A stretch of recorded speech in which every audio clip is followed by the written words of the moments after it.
Muy buenos días a cada uno de ustedes, queridos hermanos. Hoy es 8 de febrero de 2026, tiempo de escuelas.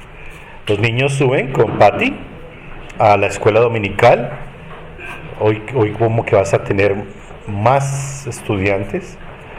Qué chévere, qué bonito. Y los niños más grandes, o sea ustedes, se quedan conmigo.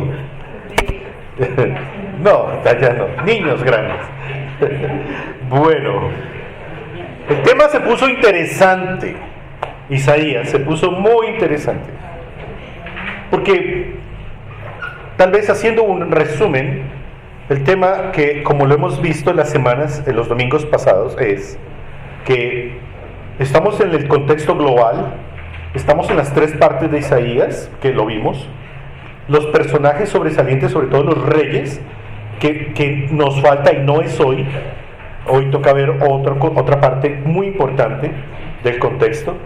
Vimos los reyes, ¿les pueden decir los tres reyes que hemos visto de Judá? Usías, Jotán, Acaz. ¿Cuál fue de esos tres el bueno?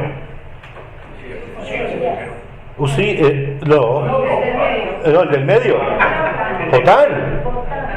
Porque los otros dos, uno le dio lepra, el primero, y el otro, Acaz, ¿qué hizo? No, como decimos acá, ¿qué no hizo? Listos. El capítulo macro ahí, un capítulo macro, es Ezequías. Pero entonces, para la llegada del rey Ezequías, nos toca mirar cómo es que llega. Todo esto pertenece al contenido de Isaías, todo. Hoy empiezan los sermones de Isaías, pero llevamos cuántos meses ya en el contexto de Isaías para que ustedes lleguen con ya el contexto de lo que, por ejemplo, hoy el sermón de Isaías va a decir. Ya ustedes van a decir, ya entiendo, ya el capítulo 6, el capítulo 1, pertenece a la primera sección, chévere, todas esas cosas que Jerusalén, Judá, todo eso ustedes ya lo van a saber. Conceptos que ustedes han aprendido en estas semanas, lo que yo coloco, conceptos que tienen que aprender. Por ejemplo, sepulcros de David. ¿Qué quiere decir eso? Que los reyes eran sepultados en los mismos lugares donde fue sepultado. Muy bien, el sepulcro o mausoleo que David mandó construir para sus reyes, los de la dinastía de él. ¿Qué otro concepto? Lugares altos, que en el contexto de Reyes y Crónicas de Isaías es bien interesante. ¿Qué quiere decir eso, David? Bueno, desde lo más general eran algunos sitios turísticos que a veces no convenían, sí, en el buen sentido de la palabra, pero claramente desde ese contexto espiritual era donde se llevaba a cabo muchos ritos de oración a ídolos. A los ídolos, sí. Entonces, lugares altos, que era algo así, ¿no? Pero en Reyes y Crónicas de Isaías, ¿no? Porque, por ejemplo, estoy haciendo el estudio de Samuel otra vez y está mencionando la frase, pero tiene una frase, o sea, Samuel cuando la usa positivamente, porque él adoraba en un lugar alto, pero al Señor. Entonces noten que por eso yo les digo, es en Reyes y en Crónicas de Isaías que está la parte negativa de ese concepto. ¿Qué otro concepto? Árbol frondoso. ¿Qué es árbol frondoso? Tiene un concepto negativo ahorita en Isaías, porque significa idolatría o falsa seguridad. Falsa seguridad. Muy bien. ¿Qué otro por ahí? ¿Nos falta alguno? ¿La ciudad de David? Sí, ¿qué es la ciudad de David? Inclusive collados, creo que también lo vimos. Los collados. Entonces, todos esos conceptos que ustedes tienen, inclusive esta noche me pongo al día mandando diapositivas, y también creo que por ahí tengo que montar una escuela, están en Spotify. Ahí sí parezco como influencer. Están en Spotify, en YouTube, están en las redes. Miren mis redes y háganle like, dicen por ahí. Entonces, vamos al tema de hoy. Yo tengo el cursor. Muy bien.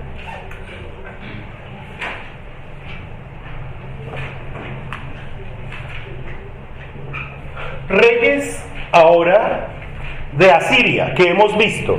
¿Cuáles? ¿Cuáles fueron los reyes que hemos visto de Asiria? Muy bien, ya casi llego, espérate.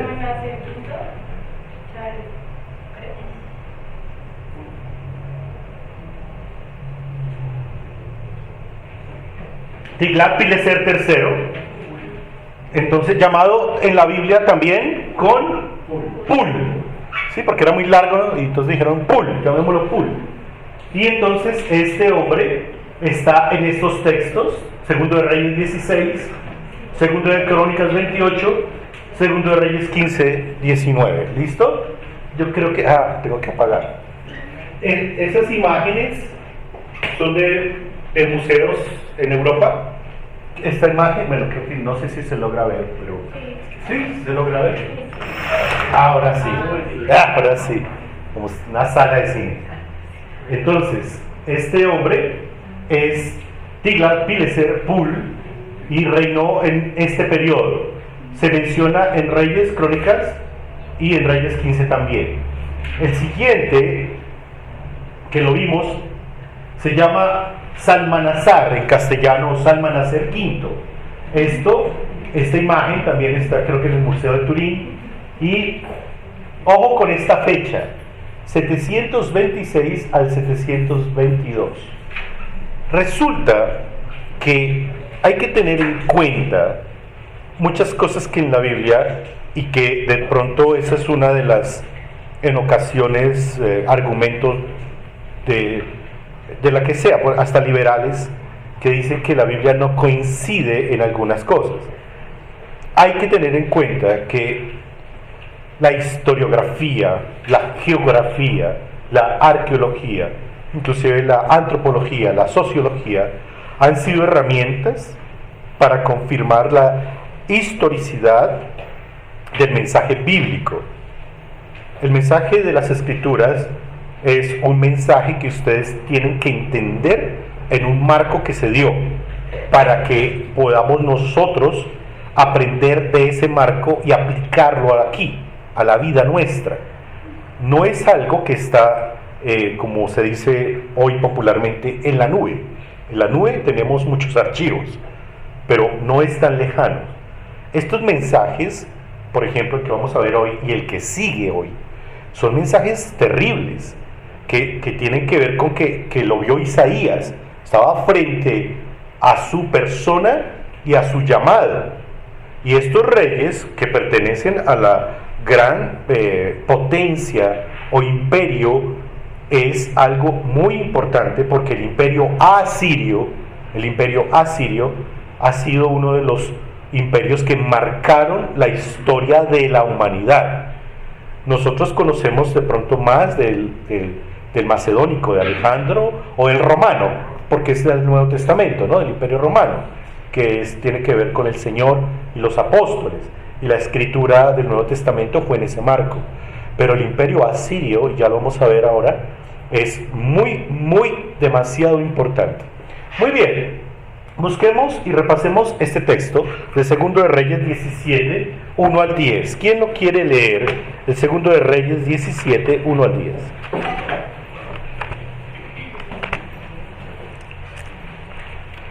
En el año 12 de Acaz, rey de Judá, comenzó a reinar Oseas, hijo de Ela, en Samaria sobre Israel, y reinó 9 años, e hizo lo malo ante los ojos de Jehová, aunque no como los reyes de Israel que habían sido antes de él. Contra este subió Salmanasar, rey de los asirios, y Oseas fue hecho su siervo, y le pagaba tributos.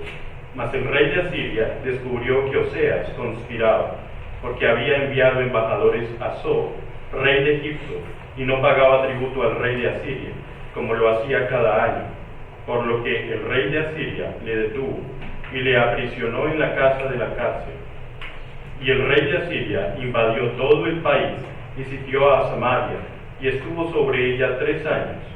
En el año 9 de Oseas, el rey de Asiria tomó Samaria y llevó a Israel cautivo a Asiria, y los puso en Halá, en Abor junto al rey Gozán, y en las ciudades de los medos, porque los hijos de Israel pecaron contra Jehová su Dios, que los sacó de tierra de Egipto, debajo la mano de Faraón, rey de Egipto, y temieron a dioses ajenos, y anduvieron en los estatutos de las naciones que Jehová había lanzado de delante de los hijos de Israel, y en los estatutos que hicieron los reyes de Israel.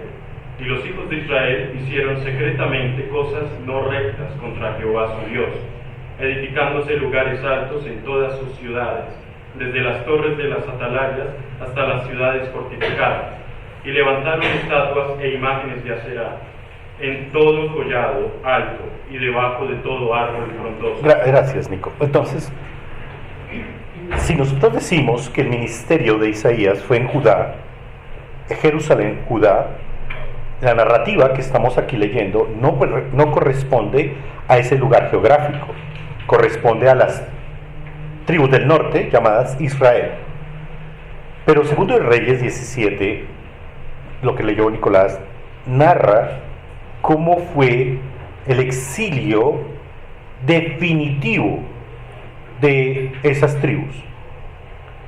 Hagan de cuenta que ustedes tienen hermanos, hagan de cuenta que hermanos de sangre, pero que viven, digámoslo así, vamos a poner el tema en una vereda, y lo que divide la vereda de donde tú vives es un río, y entonces tus hermanos tienen sus esposas, sus hijos, nietos, en fin, pero tú ves cómo esas familias que son tus parientes, tus familiares, que tienen hasta tu propio apellido, voy a decirlo así de una manera u otra, desaparece. En Colombia este mensaje es usual y dolorosamente, ¿no? Entonces desaparecen, pero pongámoslo por cuestiones de se derrumbó una montaña y desapareció esa parte de allá, o vinieron unas personas y se llevaron a todas las familias, y tú estás a este lado del río, y ¿qué puedes hacer? Nada. No puedes hacer nada. Entonces Isaías está a este lado del río y está viendo esto de lo que pasa aquí en Reyes 17, está viéndolo, y al verlo la gente se angustia, y es donde surge el mensaje de Dios por medio de Isaías, pero desaparece, y desaparece no de una manera ni siquiera decente, agresiva, violenta. Es algo de una deshumanización impresionante. Entonces, si antes salían las personas a ver a sus familiares al otro lado del río, un buen día salen y ya no están, desaparecieron. ¿Y saben cuándo regresaron? Nunca regresaron. Es de las mayores tragedias que la Biblia nos narra. La Biblia nos narra de las peores tragedias. Desaparecer parte del pueblo de Dios, que en ese momento se llamaba Israel, que nosotros lo catalogamos en los tiempos bíblicos como el reino dividido. Y aquí queda Judá, y lo que hace Judá es, bueno, pues quedamos ahora nosotros solos, aunque sus hermanos no fueran los mejores hermanos, eran sus hermanos. Entonces, claro, desaparece esa sección de tribus que antes, en tiempos del rey David y del rey Salomón, eran una unidad. Ya desaparece parte de esa unidad y solo queda lo que llamamos Judá solo. Por eso hay una sección de la historia sagrada que se llama Judá solo. Pero ese es el punto. Ahí va entonces como la tragedia. La pregunta es, según lo que está en 17, en segundo de Reyes 17, ¿por qué pasó eso? ¿Por qué se los llevaron? Porque aquí viene un punto clave. Nosotros podemos decir, hace sol, ¿cierto? O también podemos decir, Dios da el sol. Nosotros los cristianos deberíamos invocar más eso, porque siempre decimos, uy, qué aguacero, y de por sí hay aguaceros duros, uy, qué aguacero, pero te pones a pensar, ¿quién es el que produce la lluvia? Las nieves allá en los Estados Unidos o en Europa, congelamientos de menos 45, es exagerado, menos 40, menos 20, o en Florida de Estados Unidos 2 grados, 3, en una ciudad donde es de 38 a 42 grados. O sea, ¿qué es lo que hace el ser humano cuando tiene esas cosas? Solo dice lo que está frente a él, pero resulta que quien produce eso realmente en la causa original es Dios. La pregunta que les estoy haciendo es, ¿por qué pasó eso? Puede haber una respuesta que no es la más completa, ojo, y es, no, es que Dios lo propició.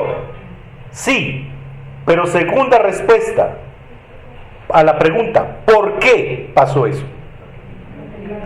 ¿Por qué? Porque pecaron. Lean el texto claro donde dice eso. Lo tienen ahí. Ahí está en el 17. Exactamente donde dice eso. Esto sucedió porque los israelitas habían pecado contra el Señor su Dios, que los había sacado de la tierra de Egipto, debajo de Faraón, rey de Egipto, y habían reverenciado a otros dioses y anduvieron en las costumbres de las naciones que el Señor había arrojado de delante de los israelitas. Muy bien, y estamos hablando del versículo 7 y el versículo 8, ¿cierto, Natis? 7 y 8. Miren, téngala clara, porque no es porque, no, es que quiso amargar a los de Israel, no, es que les cayó gordos, ya no, pecaron, es lo que dice ahí. Ahora vamos a la historicidad. El Señor usa instrumentos. ¿Ustedes en su trabajo tienen excelentes jefes? En la práctica son considerados, les dicen, oye, mira, te felicito, o es lo contrario. A veces los jefes son canzones, dije por allá, fregones, acosan laboralmente. ¿Están bien pagos ustedes en su trabajo? Generalmente la sensación del ser humano es no. Si están en el colegio, ¿tienen los mejores profesores? Si están en el barrio, ¿tienen los mejores vecinos y vecinas? Si están viviendo en la casa con sus padres, ¿sus papás son los mejores? Dicen, a lo que me quiero referir es a lo siguiente: los instrumentos que Dios usa, soberanamente hablando, Él los escoge como quiere, y los escoge como quiere con varios propósitos. Primero, el propósito eterno de Él, que es el propósito que corre a través de tu historia y de la historia universal, ¿cierto? O sea, ¿quién puso a Pilato? ¿Quién puso a Herodes? ¿Quién puso a Ciro el Grande? ¿Quién puso a Alejandro Magno? ¿Y quién puso a Salmanasar V? Dios. Un nombre, es más, un hombre desconocidísimo, o sea, que no pertenecía ni siquiera como al panorama de la corte real de los asirios, y surge este hombre. Era capitán del ejército, era un soldado, muy buen soldado, pero Dios lo escoge, y lo escoge con un propósito. Ojo con este año 722, nunca se les olvide ese año 722, y lo escoge ¿de qué forma? De tal manera que es el que inicia todo un proceso de exilio para llevarse a las tribus de Israel, o sea, los que están allá del río. Pero bueno, ¿cómo se produce eso? Se produce porque, la metodología, no soy yo estratega militar, solo voy a narrar lo que la Biblia dice, es que sitia a Israel. Sitia Samaria, sobre todo, que era la capital de Israel. ¿Qué es sitiar en ese sentido? Sitiar. Lo estoy usando en verbo. Es encerrar. Encerrar. No era la costumbre. Por eso, ojo, cuando veamos al rey Ezequías con esa palabra sitiar. Ojo con Ezequías con esa palabra, porque tiene que ver mucho con esto. Entonces sitia Samaria, la capital, y la sitia no un mes, no 2 meses, sino como los créditos hoy en día, 36 meses. O sea, 3 años. Ah, la tienes clara. Jaime la tiene. Yo creo que esta semana firmó algo por ahí, Jaime. Y la sitia 3 años.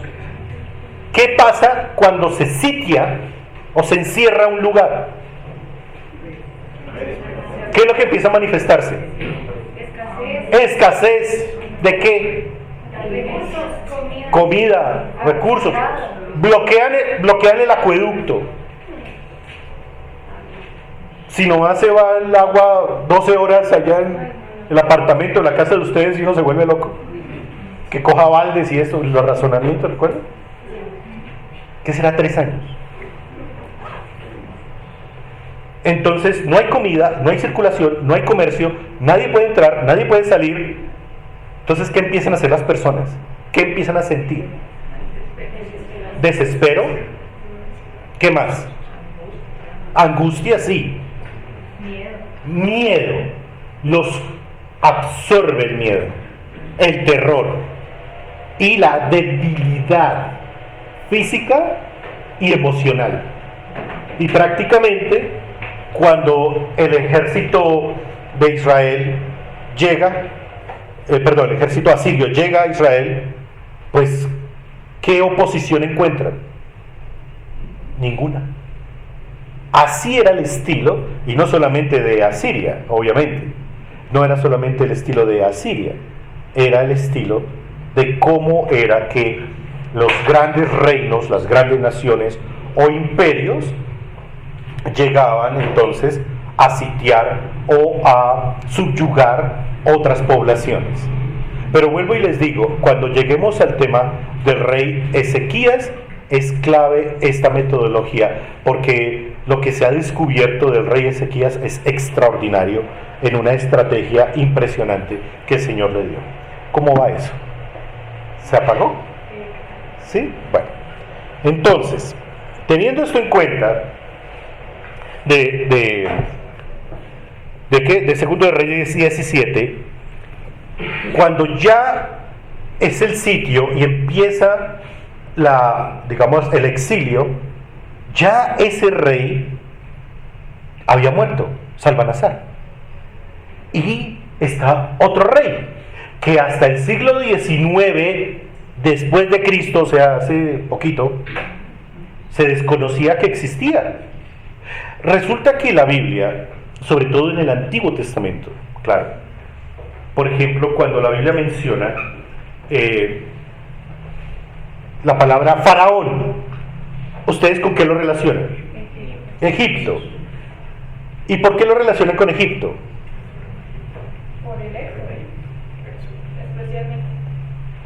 Bien, Ali, por el éxodo, dice faraón. En otras partes de la Biblia se menciona faraón fuera del éxodo. Sí, claro. Sí, faraón. Aquí también, en 17, miren. Aquí dice en el versículo 7, porque los hijos de Israel pecaron contra Jehová, que los sacó de tierra de Egipto, debajo la mano de Faraón. No, pero él empezó a mandar cartas, este Oseas, en el 4, sí, ese es el que estaba buscando. Mas el rey de Asiria descubrió que Oseas conspiraba porque había enviado embajadores a rey de Egipto.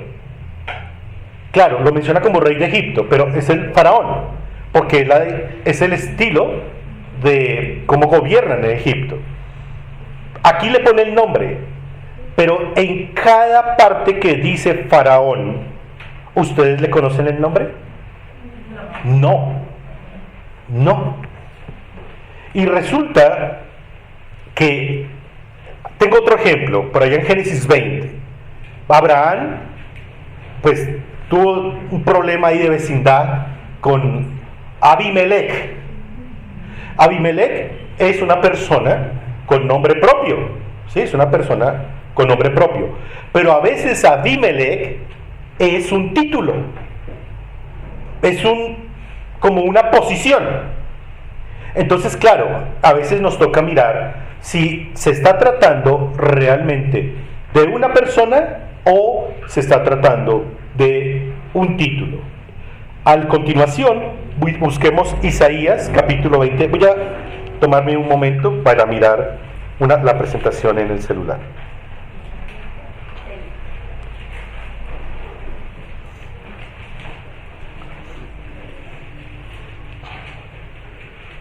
Isaías 20.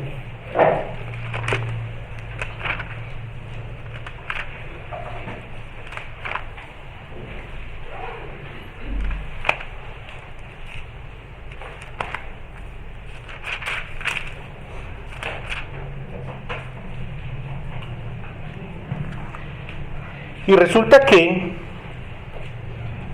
el versículo 1, como dice, alguien que lo quiera leer, por favor.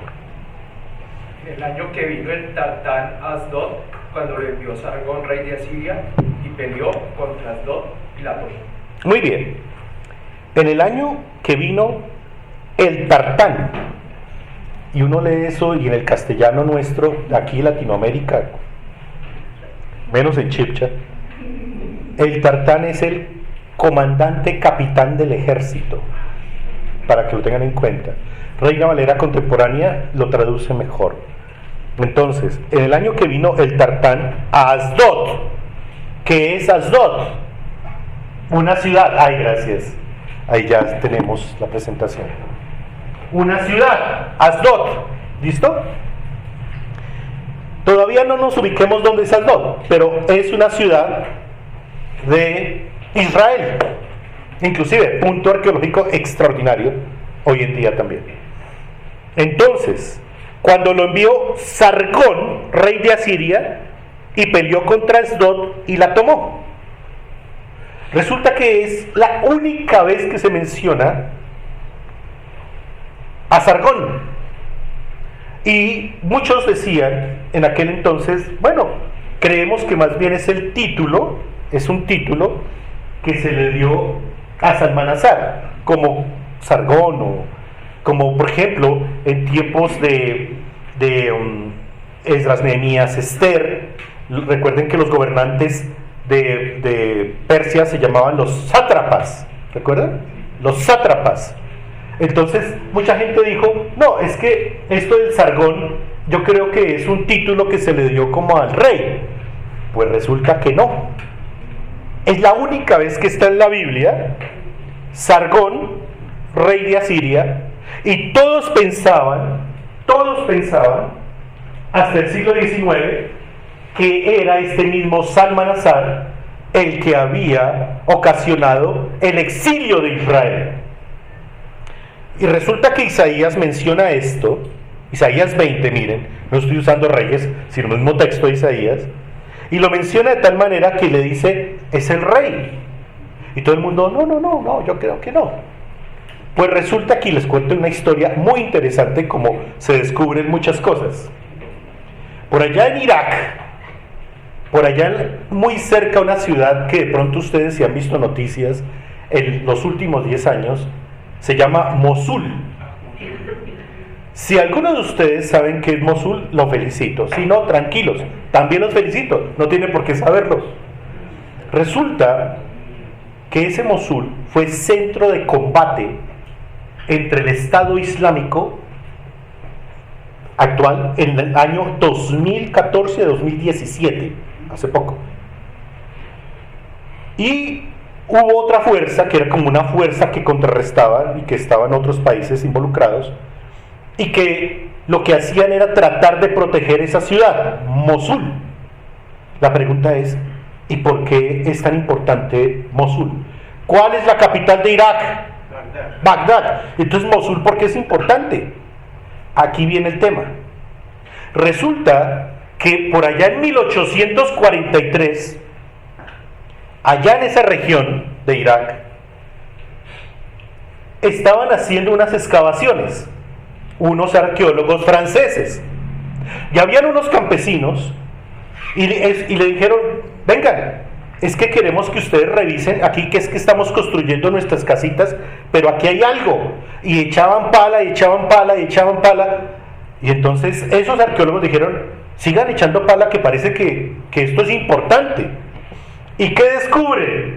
Nada más y nada menos que el Palacio de Sargón.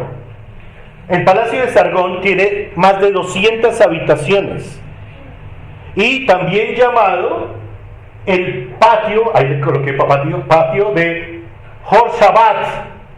Esto resulta que cambia toda la interpretación, la cambia, o mejor, la fortalece, y entonces se evidencia que lo que dice Isaías 21 sí es acerca del rey Sargón, y que el rey Sargón fue el que exilió las 10 tribus de Israel y no las llevó a su capital. ¿Cómo se llamaba la capital de Asiria, según la Biblia?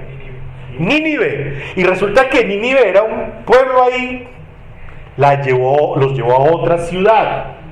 Resulta que ¿a qué ciudad las llevó?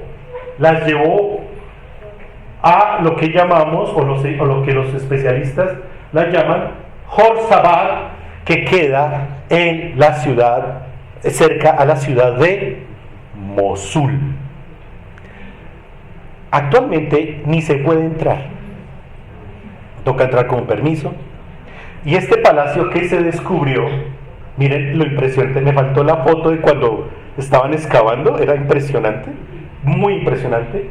Esto se llama... Pastor, perdón, entonces excavando eso estaba súper... Sí, señor. Claro, 150 metros. Sí. Imagínense, un finao se entierra en 3 metros.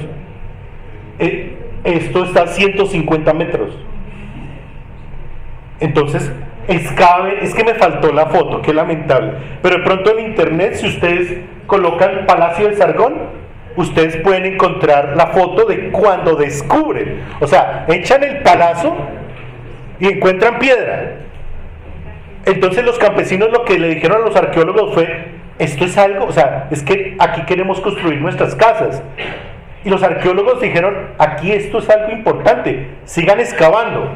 Y empiezan a excavar, y lo primero que sale es una cabeza de estas, que se llaman los toros alados, con cabeza humana, y aquí empiezan a descubrir todo un palacio. Claro. ¿Cuánto se tardan en excavar eso? Más o menos, ahí es como el crédito, 36 meses, más o menos, 3 años. Los descubridores, o quienes descubrieron eso, fueron franceses. Ellos, al ver que había dificultad de transportar muchas de las cosas a París, al Museo del Louvre, ellos administraron ese descubrimiento y crearon lo que se llama el primer museo asirio del mundo, que queda en Mosul. Lamentablemente ya es muy difícil, porque en el entre 2014 y 2017 eso lo volvieron una nada. ¿Qué es lo que hicieron los franceses? Trasladar la idea y colocar lo que se llama una maqueta en el Museo de Louvre, el mismo museo que el año pasado se entraron, ese museo que queda en París. Es de las cosas más extraordinarias. ¿Por qué? Ahí es donde la historia bíblica, inspirada por el Espíritu Santo, es confirmada de que, primero, Sargón sí existió, y que fue no un rey por ahí cualquiera, muy importante. Segundo, que construyó una ciudadela, pero que cuando muere, su hijo, que también lo vamos a ver, y que está en el libro de Isaías, que se llama Senaquerib, que es el otro rey asirio, dijo: no, yo no quiero que... las cuestiones de orgullo. Yo no quiero estar en esta ciudad de Jorsabad. Voy a fortalecer la ciudad de Nínive, que así es como la conocemos nosotros en la Biblia por los profetas, sobre todo el profeta Jonás. Entonces, estamos frente a un acontecimiento donde Isaías ve cómo se llevan las tribus del norte, que cómo es que llegan estos reyes asirios y prácticamente producen un hambre tremenda en Israel y el exilio. Y según lo que dicen los historiadores, el exilio lo dirigió directamente Sargón. Ahora,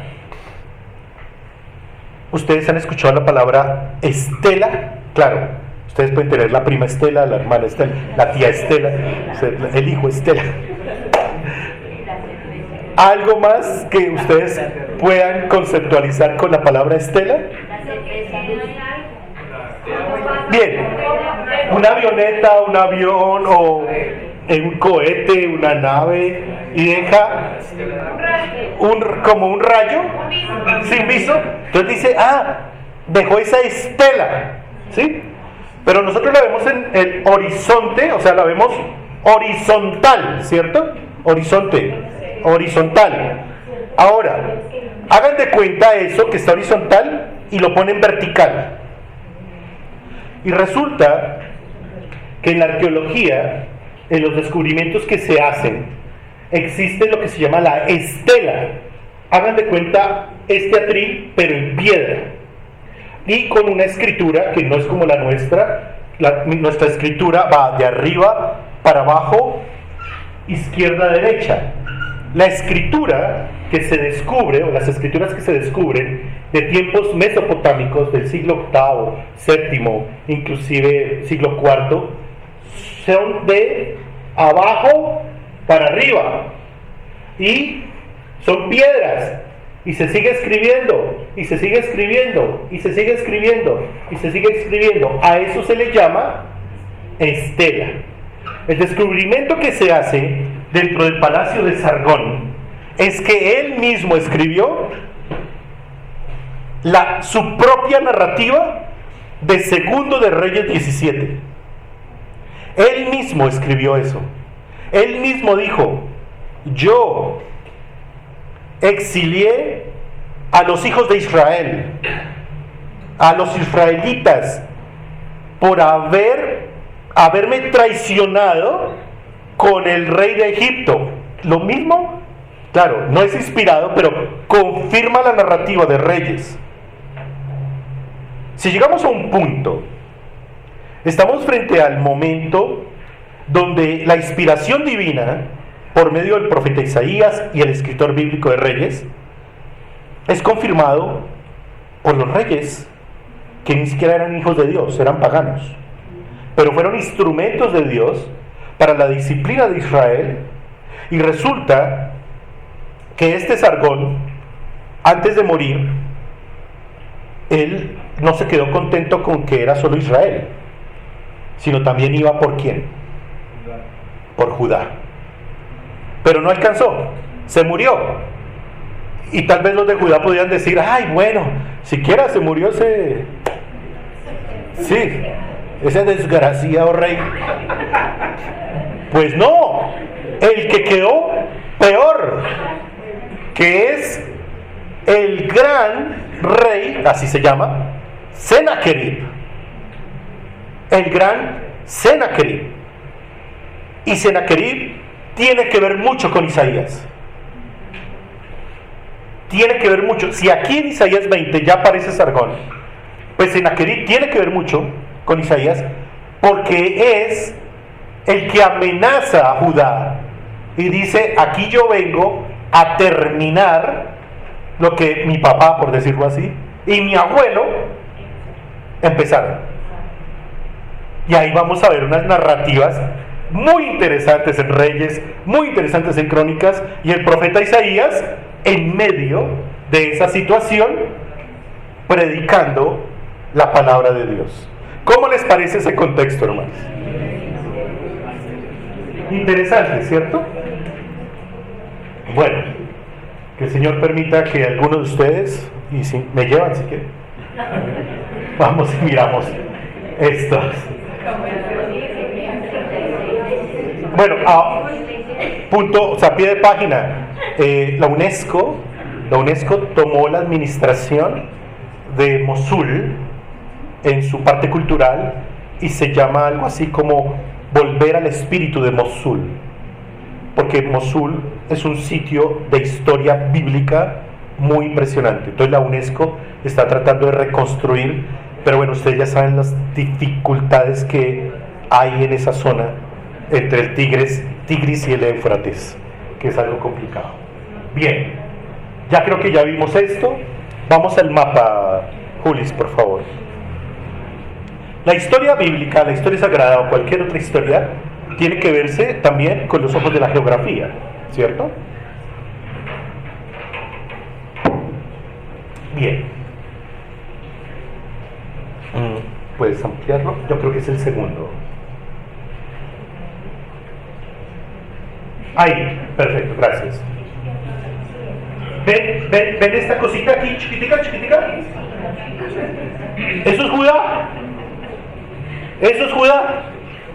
Y ven todo esto verde así, y también ese otro como un verde más claro. Todo eso es Asiria. Imagínense. Eso es como, no sé, Canadá más Rusia y Estados Unidos contra Cundinamarca. Pero a lo que me quiero referir es que la obsesión de los reyes asirios por tomarse obviamente toda la zona, pero por tomarse esa sección de Judá fue evidente. O sea, ellos sabían, Salmanasar, Sargón y Sennacherib, que tenían que tomarse todo. Pero vemos que Israel del norte se fueron, ellos sí fueron exiliados, mientras que aquí se queda Judá. Y aquí solo les adelanto un poco. Si ustedes ven, están a este lado del río y están con el profeta Isaías y ven cómo desaparecen sus parientes del otro lado de la quebrada, del otro lado del río, y ustedes no pueden hacer nada físicamente. ¿Qué se ponen a hacer, hermanos cristianos? Orar. Pues resulta que Judá se salvó, claro, por el Señor, pero en su actividad se puso a orar. Ahí termina la clase de hoy. ¿Preguntas? Todo ese contexto es muy importante para hoy, por ejemplo, que aunque no vamos a ver hoy el tema de Sargón, ni Sennacherib, ni nada de eso, pero es importante todo ese marco, porque ahí está Isaías profetizándole a Judá. Tomémonos un tinto o una aromática, hermanos. Bendiciones.